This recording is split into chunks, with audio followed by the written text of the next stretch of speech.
미국의 어느 교회 예배당 앞에서 한 꼬마 아이가 울고 있었습니다. 이제 한 10살도 채 못된 흑인 아이였습니다.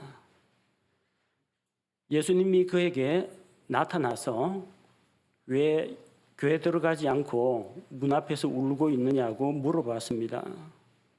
아이가 말했습니다. 예수님, 이 교회는 백인들만 들어갈 수 있고 저는 백인이 아니라서 들어갈 수가 없다고 해요. 울고 있는 아이를 예수님께서 달래주셨습니다. 한참 예수님이 달래고 있는데 아이가 예수님께 물어봤습니다. 예수님, 예배 시간 다 됐는데 왜 안 들어가세요? 나도 백인이 아니거든. 인종차별하는 교회 안에 예수님은 우리 같은 셈족입니다. 그래서 누군가를 차별하고 또 자기들이 만든 법에 매여 사는 사람들은 예수 그리스도를 교회 안으로 모셔드리지를 못합니다. 전 세계에 많은 교회들이 있습니다. 예배당을 갖춘 교회들은 많이 있는데 예수님을 그 교회 안으로 모셔드리지 못한 교회도 있을 수 있다는 겁니다. 종교란에 기독교라고 적어내는 사람들이 많이 있습니다. 그러나 정작 그 마음속에는 예수 그리스도가 안 계신 사람들도 있다는 것입니다. 안타까운 일입니다. 주님께서는 우리 안에 들어오기를 원하시고 우리와 함께 만찬을 나누며 교제 나누기를 원하십니다. 하나님은 은혜를 베풀고자 하시지만 사람들이 나아오질 않습니다. 사람들이 주님을 모셔드리지 않고 주님과의 교제를 사모하지 않기 때문에 풍성한 삶에서 멀어져 있는 것입니다.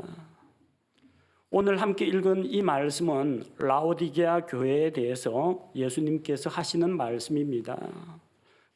라오디게아 교회는 교회입니다. 라오디게아 교회 성도들은 구원받은 자들입니다. 그러나 그들이 예수 그리스도를 십자가에서 자기 죄를 대속하신 구원자 주님으로는 모셔드리지만 일상생활 가운데에서 예수님을 주님으로 인정하지 않고 산다면 또 그들의 마음속에 예수님 대신 세상에 속한 것들을 가득 채워서 예수님이 비집고 들어갈 자리가 없다면 그들은 예수님을 문 밖에 세워놓은 것입니다. 그래서 예수님이 부르십니다. 문을 두드리십니다. 문을 열어달라고 부르십니다. 누구든지 그 음성을 듣고 문을 열면 주님께서 들어오겠다고 약속을 하셨습니다. 들어와서 무엇을 하십니까? 함께 만찬을 나누겠다고 하셨습니다. 예수님께서는 우리 안에 들어오기를 원하시고 우리와 함께 만찬을 나누고 교제 나누기를 원하십니다. 하나님께서는 만찬을 통해서 피곤하고 지친 자들을 위로하시고 회복시켜 주시는 분이십니다. 함께 음식을 먹을 때 몸에 영양분이 공급이 되고 몸이 건강하게 됩니다. 새 힘을 얻습니다. 함께 음식을 나눌 때 마음속에 긴장이 풀리고 경계하는 마음도 다 풀어집니다. 함께 음식을 나눌 때 마음에 먹는 기쁨과 함께 마음속에 즐거움과 평화가 찾아옵니다. 그래서 교제를 나눌 때는 먹는 게 참 중요한 문제입니다. 젊은 청춘 남녀들 데이트할 때 데이트 코스 중에 빠지지 않는 게 뭡니까? 그냥 뭐 손잡고 걸어다니는 게 데이트 전부가 아니죠. 꼭 뭔가를 먹어야 됩니다. 맛있는 거 먹으러 가야 됩니다. 그렇게 같이 음식을 나누면서 자연스럽게 대화가 이루어지고 서로 가까워지는 겁니다. 서로 같이 계약을 맺을 때 기업체 바이어들 만나가지고 상담을 할 때 빠지지 않는 것이 식사를 같이 하는 겁니다. 서로 거래하는 쪽에서는 양보 안 하려고 하고 최대한 자기가 유리한 방향으로 계약을 체결하려고 합니다. 근데 그렇게 서로 나를 세워가지고는 계약이 안 됩니다. 긴장을 풀어야 됩니다. 무장을 해제시켜야 됩니다. 터놓고 이야기할 수 있어야 됩니다.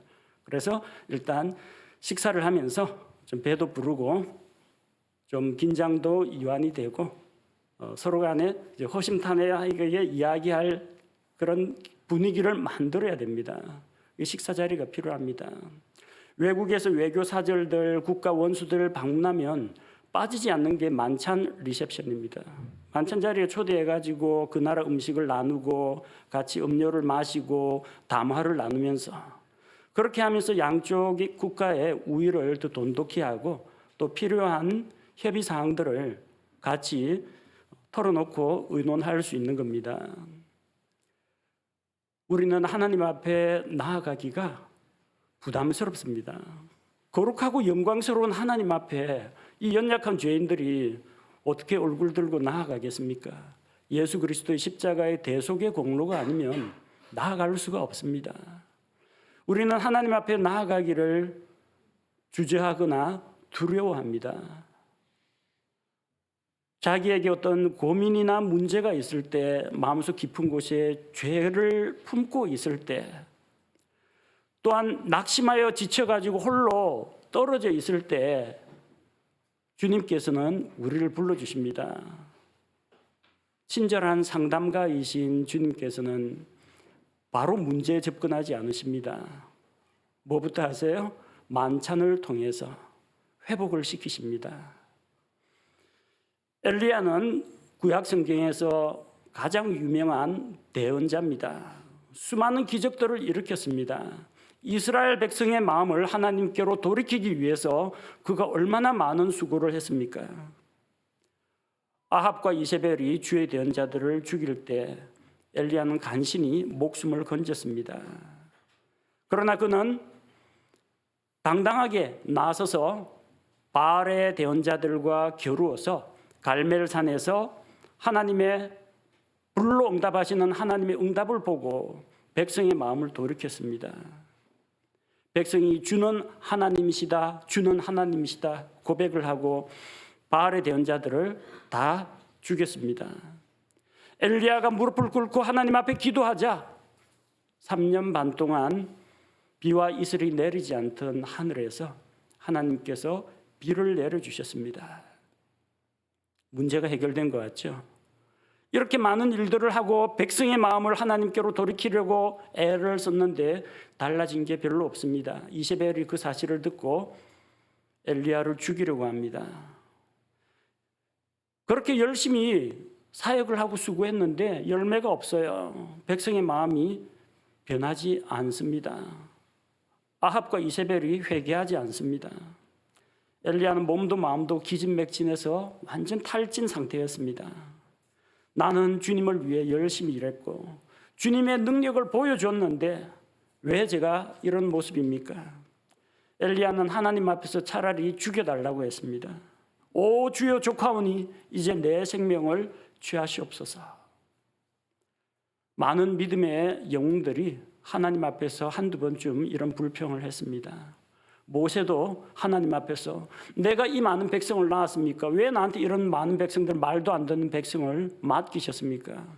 그냥 차라리 단숨에 나를 죽여가지고 이런 꼴 저런 꼴 안 보게 그냥 데려가십시오. 내 조상들의 삶보다 내가 나은 게 하나도 없습니다.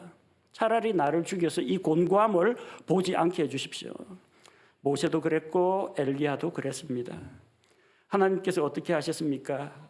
기진하여 오로뎀 나무 밑에 쓰러져 있는 엘리야에게 주의 천사가 나타났습니다. 열왕기상 19장 5절 말씀을 보면 오로뎀 나무 밑에 누워 자는데 보라 그때에 한 천사가 그를 어루만지며 그에게 이르되 일어나 먹으라 하니라. 엘리야가 게을러 가지고 잠을 잔 게 아닙니다. 너무나 기진맥진하고 지쳐가지고 이제 거의 살기를 포기하고 쓰러져 잠든 겁니다. 하나님께서는 엘리야가 다시 회복하기를 원하셨습니다. 천사를 보냈습니다.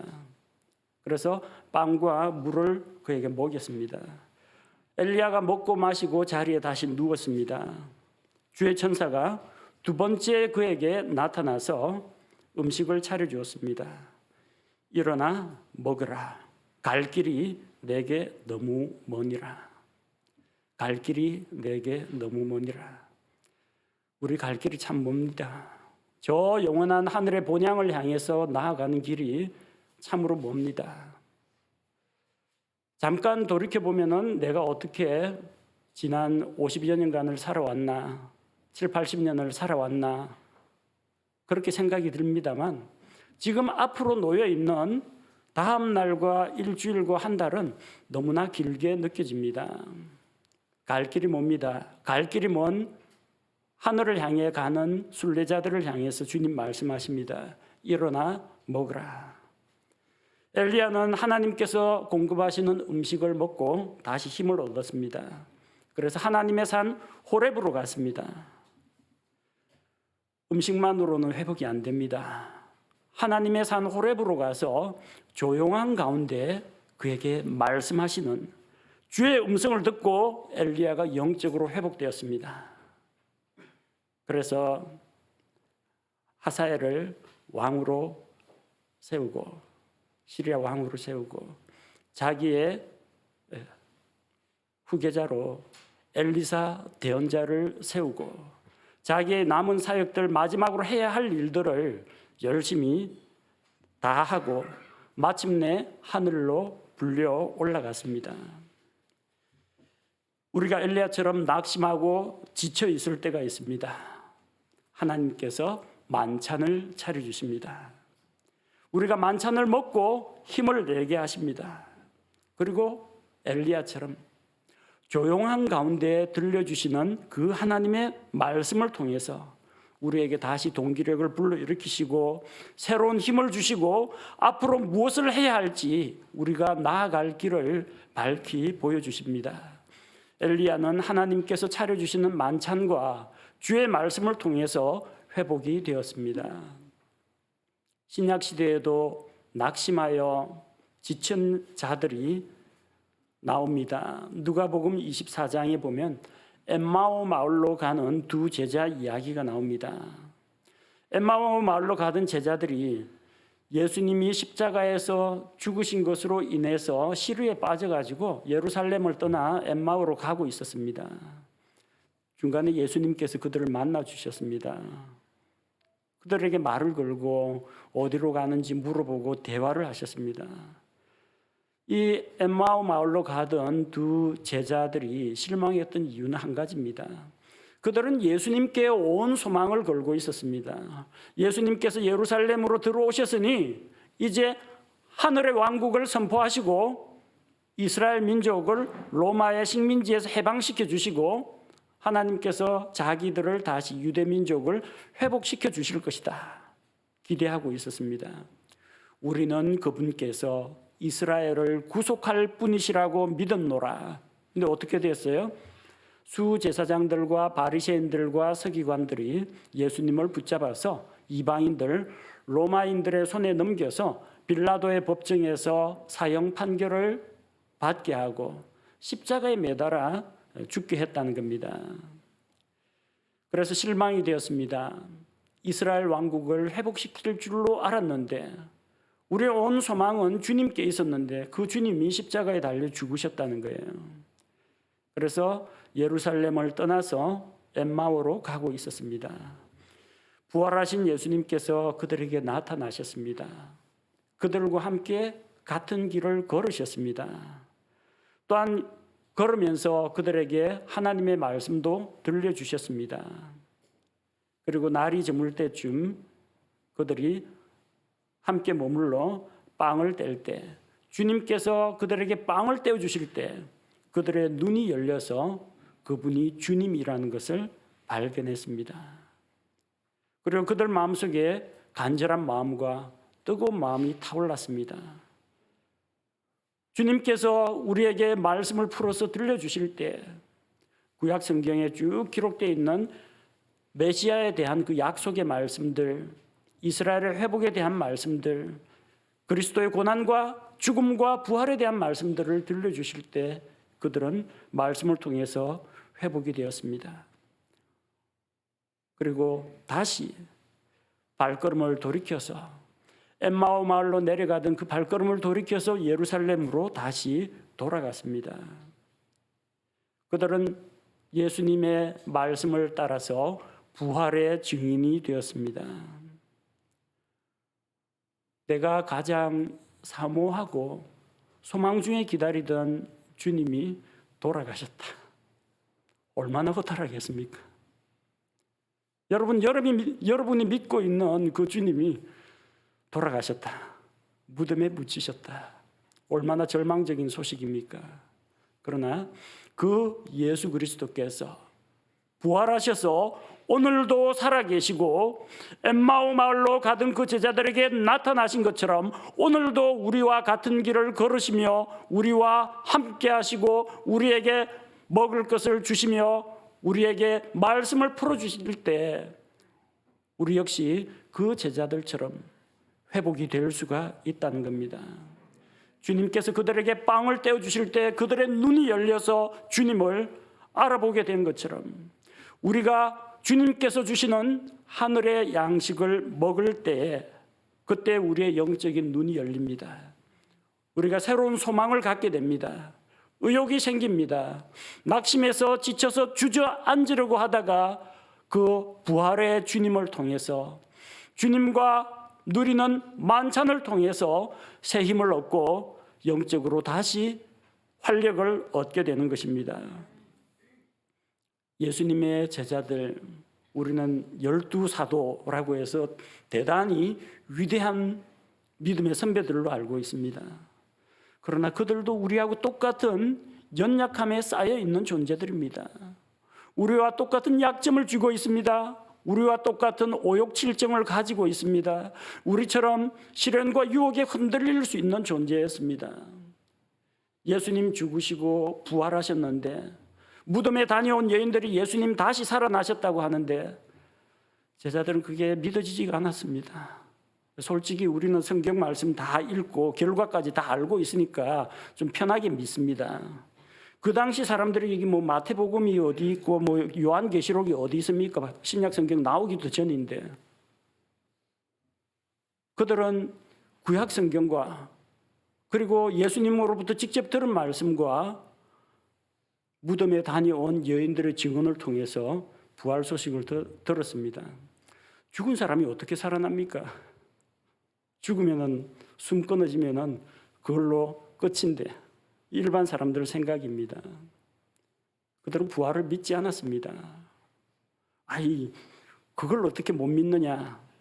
우리는 이 성경의 계시가 완성된 성경 66권을 다 보고 예수님의 십자가 죽음과 부활과 교회의 성장과 서신서 거쳐가지고 요한계시록까지 다 알고 있기 때문에 좀 유리한 입장에서 믿고 있습니다만 그 당시 뭐 베드로나 의심 많은 뭐 도마나 뭐 이런 사람들 우리보다 훨씬 열악한 조건에서 믿는 겁니다. 부활이 안 믿어집니다. 예수님이 그들을 부를 때는 사람들을 낚는 어부가 되게 하겠다. 그래서 그물과 배를 버려두고 어부 생활을 버려두고 예수님을 따라갔습니다. 예수님이 죽었어요. 뭐 먹고 삽니까? 고기 잡아야죠. 다시 바닷가로 갔습니다. 7명이나 되는 제자들이 베드로의 말 한마디에 나는 물고기 잡으러 가노라 하니까 주르륵 따라갔습니다. 7명이 갈릴리 바다에 가서 물고기 잡으러 갔습니다. 사람들을 낚는 어부가 아니라 물고기 낚는 어부 생활로 다시 돌아간 것입니다. 밤새도록 노력했는데 한 마리도 못 잡았습니다. 아니, 갈릴리 바다에서 어부 생활을 한 지가 수십 년 되는 사람들인데 예수님 따라다니면서 3년 반 동안 그물 놓았다고 그 실력이 갑자기 줄어들거나 그러진 않습니다. 고기들이 교묘하게 그물만 피해서 갔는지 암만 그물 던져도 밤부터 새벽까지 고기잡이 했는데 한 마리도 못 잡았어요. 예수님께서 그들에게 나타나셨습니다. 너에게 물고기가 있느냐? 주여 없나이다. 그물을 배 오른편에 던지라. 깊은 데로 가서 그물을 배 오른편에 던지니까 153마리나 되는 물고기가 잡혔습니다. 그거 보니까 제일 눈치 빠른 베드로가 누가복음 5장에서 경험했던 그 예수님의 능력, 물고기를 잡게 하신 그 예수님을 알아보고 바로 배에서 뛰어내려 예수님 쪽으로 달려갔습니다. 가보니까 예수님께서 이미 숯불을 피워놓고 빵과 물고기를 굽고 계십니다. 예수님께서 제자들을 초대하셨습니다. 요한복음 21장 12절에 예수님께서 그들에게 이르시되 와서 먹으라 하시니, 오늘 우리가 부른 찬양이 있죠. 주님 잔치 베풀어. 그 찬양의 가사가 바로 요한복음 21장 12절 Come and dine, 와서 먹으라, 여기에서 나온 찬양입니다. 밤새도록 물고기 잡느라고 헛손질한 제자들, 예수님 없이 이제 우리 어떻게 살아가나 절망에 빠져 있는 그 제자들에게 예수님 제일 먼저 먹을 것부터 챙겨줬습니다. 아니, 이 녀석들에게 내가 부활했는데 그것도 안 믿고 감히 다시 어부 생활로 돌아가, 다 어디 갔어 하고 예수님께서 호통을 칠 만도 한데 예수님은 조용히 불 피워놓고 아침 스승이 제자들을 위해서 조반상을 차렸습니다. 와서 먹으라. 제자들이 먹으면서 아무 말이 없습니다. 입이 10개라도 할 말이 없습니다.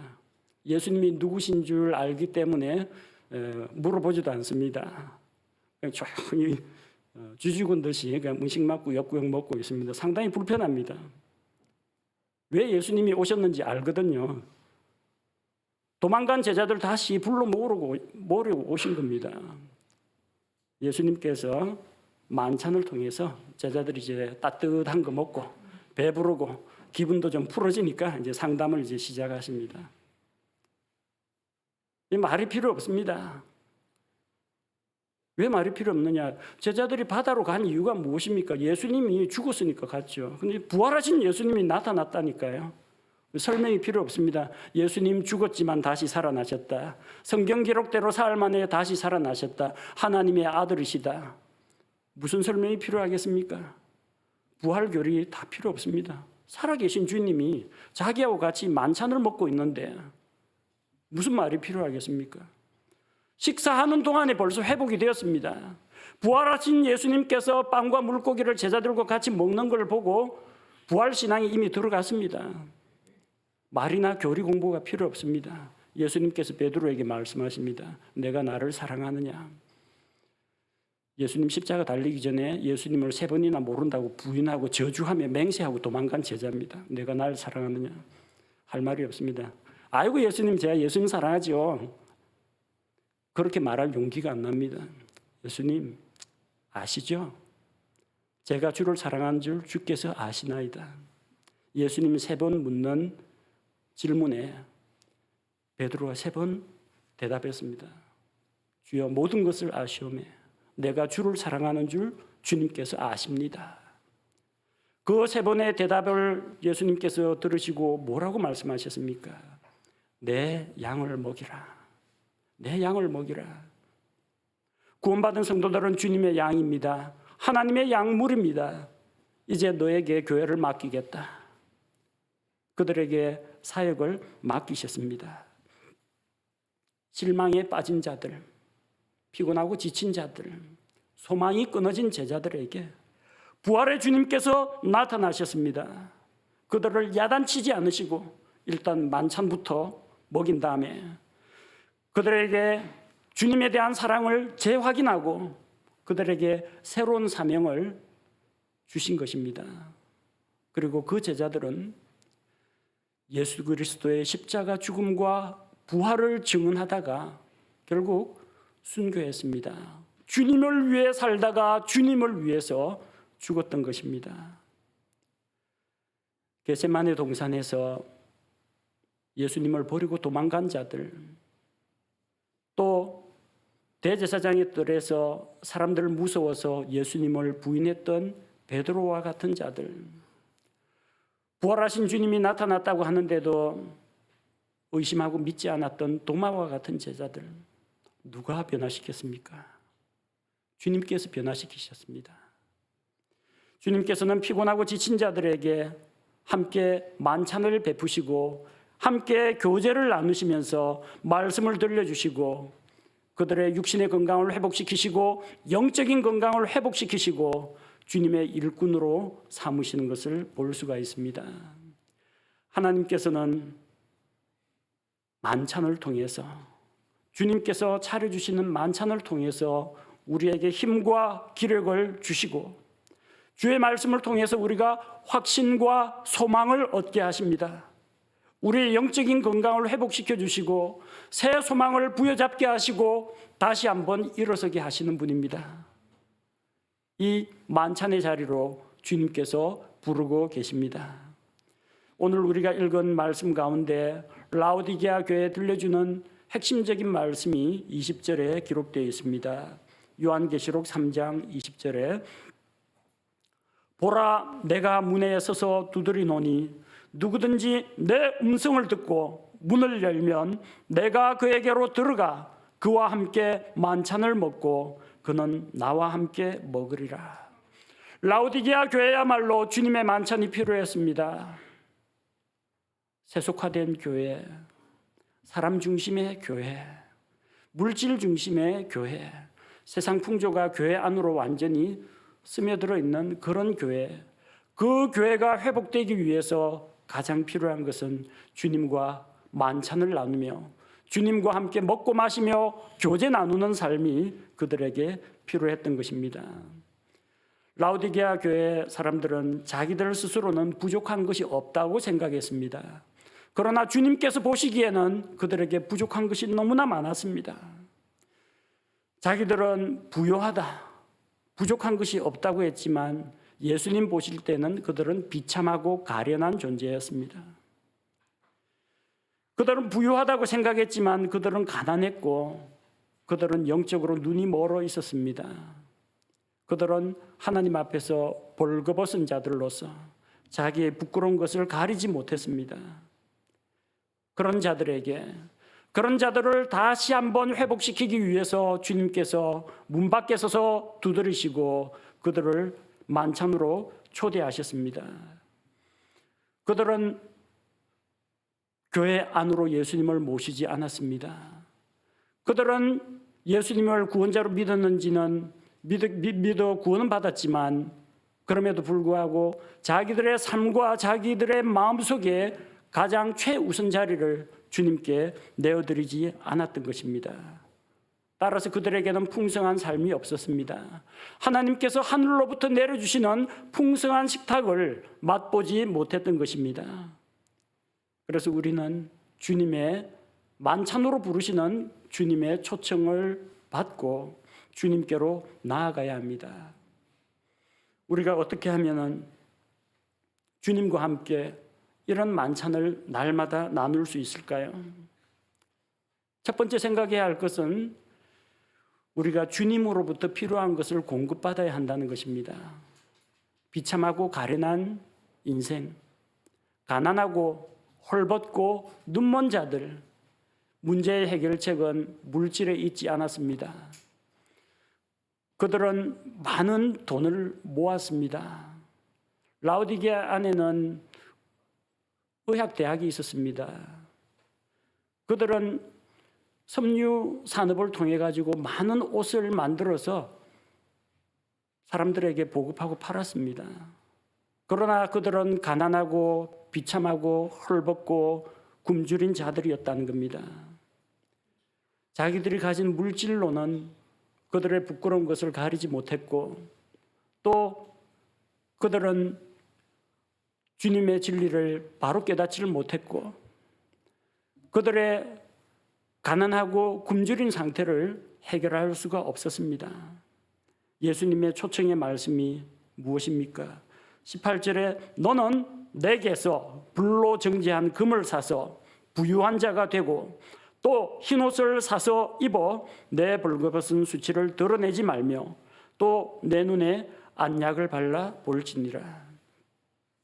문제의 해결책은 라오디게아가 가지고 있는 수많은 물질과 재화에 있지 않았습니다. 18절에서 뭐라고 말씀하십니까? 너는 내게서 누구에게서? 주님에게서. 세상의 금이 아니라는 겁니다. 예수님으로부터 정제한 금을 사라고 했습니다. 정금 같은 주의 말씀, 금과 같은 주의 말씀, 흑도가니에서 7번 단련한 그런 순수한 정제된 주님의 말씀이 그들에게 필요했습니다.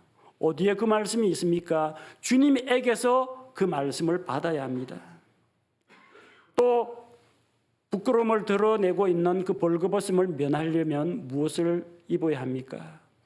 자기의 공로, 자기의 선행, 자기의 노력, 종교의식 이런 거 가지고는 자기의 부끄러움을 가리지 못합니다. 마치 아담과 이브가 무화과 나무 잎으로 만들었던 여기 구멍 숭숭 뚫려 있는 노출이 심한 그런 나무 잎사귀 옷밖에 되지 않습니다.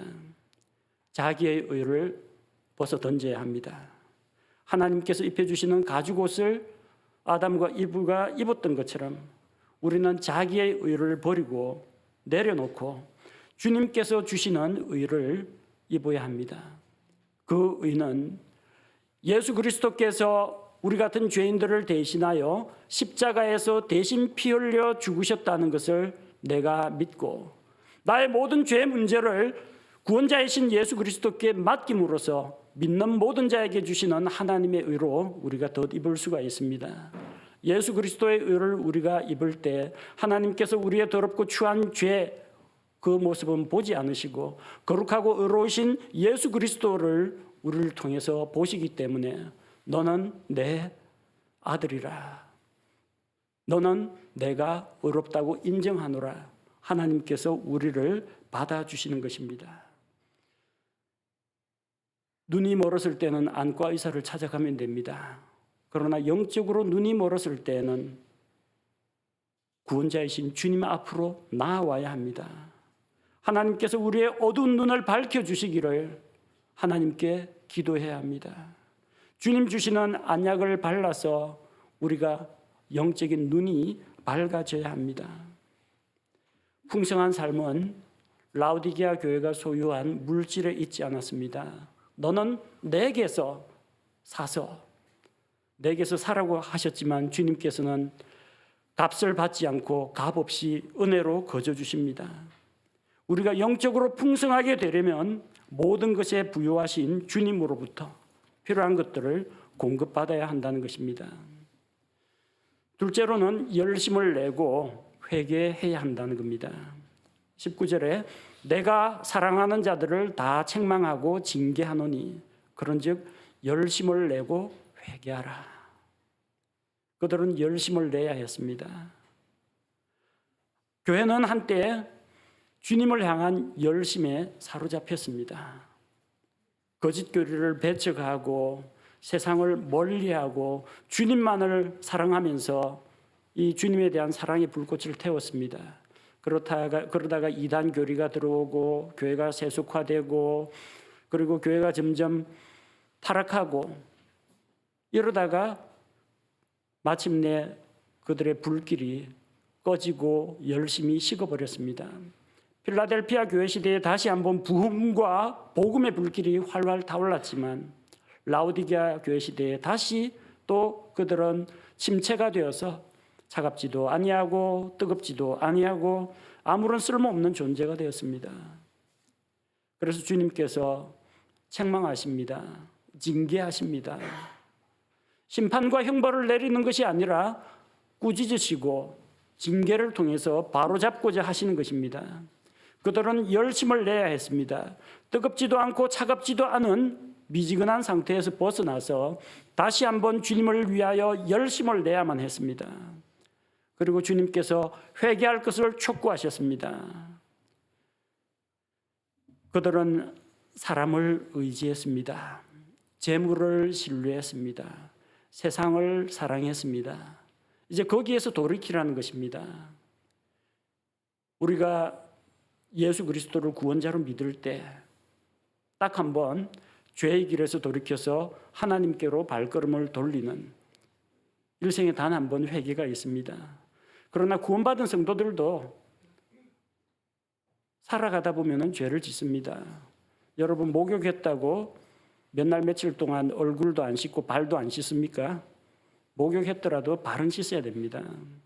마찬가지로 예수 그리스도의 피로 목욕해서 깨끗하게 된 자라도 날마다 우리가 받는 이런 시험과 유혹 가운데에서 우리가 넘어질 때, 우리가 죄를 지을 때, 실수할 때 즉시로 회개하고 돌이켜야 합니다. 회개는 방향을 전환하는 것을 말합니다. 나의 죄와 잘못에 대해서 슬퍼하고 그 길에서 돌이켜서 고치는 것, 뉘우칠 회자와 고칠 개자가 같이 가야 합니다. 슬퍼하고 뉘우치고 감상적인 이런 게만 빠져 있으면 안 되고 고칠 개자가 같이 있어야 돼요. 방향이 하나님께로 전환이 돼야 합니다. 예수님 믿고 구원받을 때만 회개가 필요한 것이 아닙니다. 잘못된 길에 들어섰다면 언제든지 방향 전환을 해야 됩니다. 그렇게 우리가 돌이킬 때 주님께서 차려주시는 만찬의 교제에 참여할 수가 있는 것입니다. 셋째로는 주님의 음성을 듣고 문을 열어야 합니다. 20절 말씀을 보니까 누구든지 내 음성을 듣고 문을 열면, 주님께서는 문 밖에 서서 문을 두드리시며 자기 성도들에게 문을 열어달라고 계속해서 부르고 계십니다. 예수님께서 문 밖에 서 있는 것을 사람들은 알 수가 있습니다. 두 가지 소리가 납니다. 하나는 문 두드리는 소리가 납니다. 하나는 내 음성을 듣고 했기 때문에 예수님께서 부르고 계십니다. 문 두드리는 소리하고 예수님의 음성, 이거 들을 수 있어야 합니다. 근데 안 들리는 때가 있어요. 여러분 집에서 무슨 월드컵 축구 경기 막 틀어놓고 밖에서 문 꽝꽝꽝 두드리는데 막 자기들끼리만 떠들어가지고 신난다고 박수치고 소리치고 이러면요, 밖에 누가 와 있는지 모릅니다. 사람 말소리도 안 들리고요, 밖에서 부르는 소리도 안 들리고 문 두드리는 소리도 안 들립니다. 왜 사람들이 예수님을 모셔드리지 못하느냐? 다른 거에 너무 바빠요. 다른 거에 바쁩니다. 신나는 세상 음악이라든지 안에서 스포츠 경기 같은 것들, 자기가 좋아하는 취미 생활들, 또 남들에게 말하기 곤란한 은밀하고 부끄러운 죄들, 이런 거에 빠져 있으면요, 밖에서 예수님이 부르거나 예수님이 문을 두드리거나 하나도 안 들립니다. 이 소리가 들려야 됩니다. 들을 귀 있는 자는 들으라고 했는데 분명히 귀는 있는데 그게 들을 귀가 아니라는 거예요. 세상 목소리, 마귀가 유혹하는 소리는 잘 듣는데 어째 예수님 목소리만 잘 안 들려요. 안타까운 일입니다. 다른 일에 몰두하고 있을 때, 세상에 깊이 빠져 있을 때 예수님이 문 두드리는 소리도 안 들리고 예수님이 만찬으로 초대하는 목소리도 안 들린다는 겁니다. 그래서 우리가 귀를 열고 주님의 음성에 귀를 기울여야 합니다. 그 다음은 문을 열어야 합니다. 문이 잠겨 있기 때문입니다. 마음의 문은 안에서 잠겨 있습니다. 그걸 열 수 있는 사람은 당사자 본인밖에 없습니다. 예수님이 전지전능하신 능력으로 저 사람의 마음 문을 부수고 들어가는 그런 일은 없습니다. 왜냐하면 하나님께서는 사람을 인격체로 대우하시기 때문입니다. 우리가 스스로 주님을 향해서 마음을 열기를 원하십니다. 하나님께서 강권적으로 역사하셔서 사람들의 마음을 확 뜯어고치고 다리몽둥이를 부숴서라도 예수님을 억지로 믿게 하는 그런 일은 안 일어납니다. 물론 그런 환경은 일어나고 성령님의 역사는 일어나겠지만 마지막 결정권은 각 사람의 마음에 있습니다. 내가 주님을 향하여 마음을 열지 않는 한은 주님께서 내 마음에 들어오지 않습니다. 내가 예수님을 나의 구원자, 십자가에서 달려 돌아가신 나의 구원자라고 백날 고백해도 내 생활 가운데서 내가 주님 앞에서 양보하지 않는 거, 주님 앞에서 내려놓지 못하고 있는 거, 주님 앞에서 버리지 못하고 있는 옛날 죄와 습관들, 이게 내가 내려놓기 전에는 안 된다는 겁니다. 예수님을 모셔드렸어요. 마음 한 구석에 모셔놓고 마음의 왕좌에는 내가 앉아가지고 급하게 이제 위기 상황이 닥쳐오면 예수님한테 재빨리 잽싸게 핸들을 넘기고 예수님 이번만 좀 잘 부탁합니다. 위기가 끝나면 핸들을 다시 빼앗아가지고 내가 운전하고, 이게 연약한 사람들의 모습입니다. 주님을 모셔드려야 합니다. 문을 열고 모셔드려야 합니다. 모셔드리고 마음의 가장 중심, 가장 높은 자리에 예수님을 모셔야 됩니다. 그분이 주님이십니다. 우리가 주여, 아이고 주여, 주여 하면서 주가 뭔지를 모르고 있습니다. 그 뭐입니까? 주인 주자입니다. 주인 주자. 임금왕자 위에 점 하나 있는 거 왕보다 높으신 주인이십니다. 주님 주님 하면 나 뭡니까? 종입니다. 예수님을 주님이라고 부르는 건 내가 주의 종이니 말씀하옵소서 주의 종이 듣겠나이다. 내가 순종하겠다는 뜻이에요. 근데 입으로는 주님 하는데 주님으로 대접을 하지 않기 때문에 삶이 흐트러지는 겁니다. 우리 삶이 바로잡히고 우리 삶이 주님께서 주시는 풍성함과 은혜 가운데 잠기려면 예수 그리스도가 주님이신 것, 내가 그분의 종인 것을 분명하게 해야 됩니다.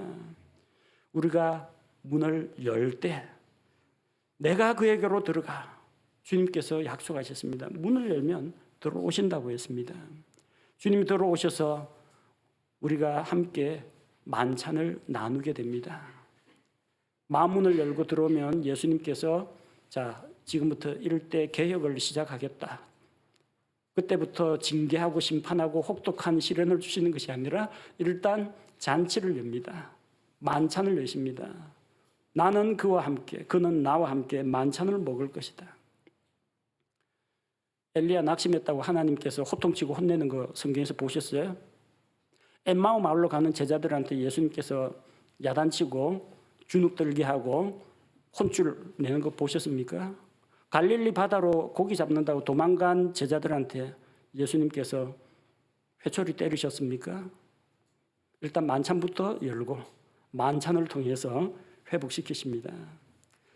우리 마음 안에 들어오시는 주님, 우리가 주님을 마음 가장 중심에 모셔드릴 때 내가 그에게로 들어가 그와 함께 만찬을 먹고 그는 나와 함께 먹으리라. 날마다 이런 주님의 만찬이 우리와 함께 하기를 원합니다. 우리가 누구하고 만찬을 먹습니까? 귀한 손님 오면은 만찬을 먹겠죠. 가끔 가다가 귀한 손님은 날마다 오진 않습니다. 근데 날마다 같이 만찬을 한 사람은 누굽니까? 우리 가족들이에요. 날마다 주님께서 우리에게 만찬을 차려주신다는 것은, 우리가 날마다 하나님 아버지의 식탁에 초대받는다는 것은 우리가 그분의 가족이 되었다는 것을 이야기합니다. 우리는 주의 자녀들입니다. 하나님의 백성, 하나님의 자녀들입니다. 그래서 왕이 베푸시는 그 만찬에, 아니 아버지가 베푸시는 그 잔치자리에 날마다 먹고 마시며 주님과 교제하는 특권을 누리게 되었다는 것입니다. 우리는 이미 요한계시록 3장 말씀을 여러 차례 지금 보고 있습니다. 예수님, 우리 죄를 대신하여 십자가에서 죽으시고 나의 구속자가 되신 예수님, 벌써 오래전에 예수님 구원자로 다 영접했습니다. 근데 예수님 믿고 구원받은 자들 가운데에도 예수님 그 죄 문제 해결해 주신 거는 제가 정말 고맙게 생각합니다. 지옥 안 가고 천국 가게 해주신 거는 참 감사하게 생각합니다. 예수님, 요거는 좀 터치 안 했으면 좋겠습니다. 제가 이거는 참 좋아하고 요거는 진짜 못 내려놓겠습니다. 자기만이 즐기고 있는 어떤 은밀한 죄가 있다든지, 내려놓지 못하는 어떤 세상과의 연결고리가 있다든지, 아직까지 해결하지 못한 뭐 술이나 담배나 뭐 도박의 유혹이 있다든지, 요거는 포기 못한다. 그렇게 할 때는 교제가 안 됩니다. 주님 앞에 모든 것을 내어놓고 다 드려야 합니다. 왜 주님이 주님입니까? 주인이니까 주님이죠. 예수님, 저 옛날에 영접했습니다. 그 영접한 예수님 어디 가셨어요? 마음속 어느 구석에 잠들어 계십니까? 그분이 일어나셔야 됩니다. 예수님이 배에서 잠들었을 때 거센 바람과 파도가 그 배를 엄습했지 않습니까? 예수님 깨워야 됩니다. 마음속에 예수님 모시고 있습니다. 그게 다가 아닙니다. 예수님이 일어나셔야 합니다. 여러분 마음속에 예수님 주무시고 계시면 안 됩니다. 여러분 마음속에 예수님이 저 한 귀퉁이에 밀려나 있으면 안 됩니다. 세상 욕심과 근심 걱정과 온갖 잡동사니들이 가득한 그 구석에 예수님께서 이리저리 끼어가지고 몸을 못 가누는 그런 일이 있어서는 안 된다는 겁니다. 마음 청소하십시오. 회개하면서 쫙 청소하고 예수님을 한가운데 모십시오. 그렇게 할 때 삶의 중심이 잡힙니다. 삶이 규모 있게 됩니다. 풍성한 삶이 됩니다. 날마다 주님께서 차려주시는 만찬을 먹으면서 주님과 함께 잔치하는 삶이 열린다는 겁니다. 라오디게아 교회처럼 우리 그리스도인들도 종종 이런 생각할 때가 있습니다. 힘들고 어려운 거 이제 다 지나갔다. 이제 부족한 것이 없다. 나는 건강하다. 내 노후는 든든하다. 나는 평안하다. 안전하다. 라고 할 때 갑자기 해산의 고통 같은 고난과 풍파가 닥칠 수도 있다는 겁니다. 우리는 나는 괜찮다. 하나님 이 정도면은 뭐 100점은 아니지만 저 우등생이지요. 그렇게 자부심을 가지지 마십시오. 하나님 보시기에 우리가 얼마나 가련하고 비참한 존재인지를 한번 생각해 봐야 합니다. 그래서 나의 연약하고 부족한 모습을 생각하고 우리가 주님 앞에서 주님으로부터 정금 같은 말씀, 주님의 의로 덧입고 주님께서 우리의 영적인 눈을 밝혀주시고 이걸 주님 앞에 구하면서 하나님 앞에 나아가야 합니다. 광야에서 이스라엘 백성은 하늘로부터 내리는 만나를 먹으면서 광야에서 식탁을 예비하신 하나님께 감사와 찬양을 드렸습니다. 언제까지요? 가나안 땅 들어갈 때까지. 우리가 저 영원한 하늘의 본향에 들어갈 때까지 날마다 하늘로부터 내리는 하나님의 양식을 먹으면서 주님과 함께 만찬을 즐겨야 합니다. 빈들에서나 바닷가에서나 사람들을 먹이기를 기뻐하셨던 주님. 오죽하면은 바리새인들로부터 보라, 먹기를 탐하고 포도즙을 많이 마시는 자로다, 이런 비난을 들을 만큼 예수님은 제자들 그리고 죄인들, 세리들, 창녀들 불러다가 만찬을 베풀고 그들에게 말씀을 들려주셨습니다. 바로 그들과 같이 우리도 주의 만찬에 참여할 수가 있습니다. 주님과 함께 영적 양식을 먹고 마시면서 주님과 함께 교제하는 기쁨을 누릴 수가 있습니다. 우리에게 주신 하나님의 말씀을 통해서 하나님의 은혜와 하나님의 진리를 우리가 누리고 낙심하고 슬프고 지치고 힘들 때에 주님의 만찬 자리에 참석해서 영적 건강을 회복하고 엘리야처럼 제자들처럼 수많은 믿음의 선배들처럼 새로운 용기와 주님 주시는 확신을 가지고 우리가 주를 섬길 수가 있습니다. 오늘도 주님께서 우리에게 부르고 계십니다. 내가 문을 두드리는데 마음의 문을 열고 나를 받아들이고 우리 함께 만찬을 누리자. 우리 함께 교제하자. 주님께서 날마다 우리에게 초대하고 계십니다. 주님께서 하나님의 말씀으로 우리에게 성대한 잔치를 베푸시고 부르고 계십니다. 와서 먹으라.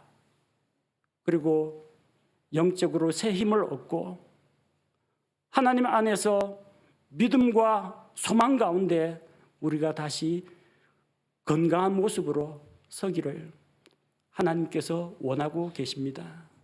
주님의 주시는 만찬을 사모하고 주님과의 교제를 즐겨하며 사모하는 성도들이 되시기 바랍니다. 함께 기도하겠습니다. 하나님 아버지, 피곤하고 지치고 힘든 자들을 언제나 먼저 찾아오시고 풍성한 만찬으로 초대하시고 기력을 회복시켜 주시며 또한 주의 말씀을 통해서 새로운 소망과 용기를 주시고 확신을 주시고 사역을 맡기시는 것을 우리가 살펴보았습니다. 우리 천국으로 향하여 나아가는 인생길이 힘들고 또 고달플지라도 날마다 광야에서 식탁을 예비하신 하나님께서 예수 그리스도로 말미암아 풍성한 만찬으로 불러주시니 감사를 드립니다.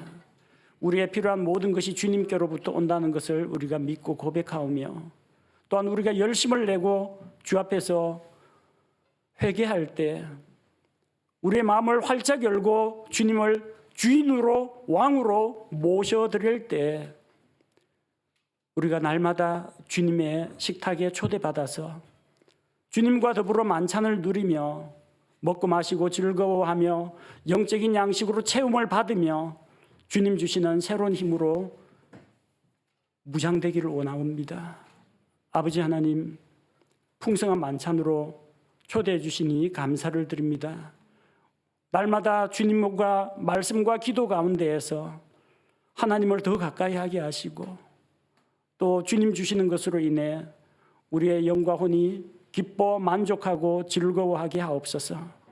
오늘 이 하루가 주님 주시는 하늘의 양식으로 인하여 풍성하고 채워지는 하루가 되게 하옵소서. 예수님의 이름으로 기도합니다. 아멘.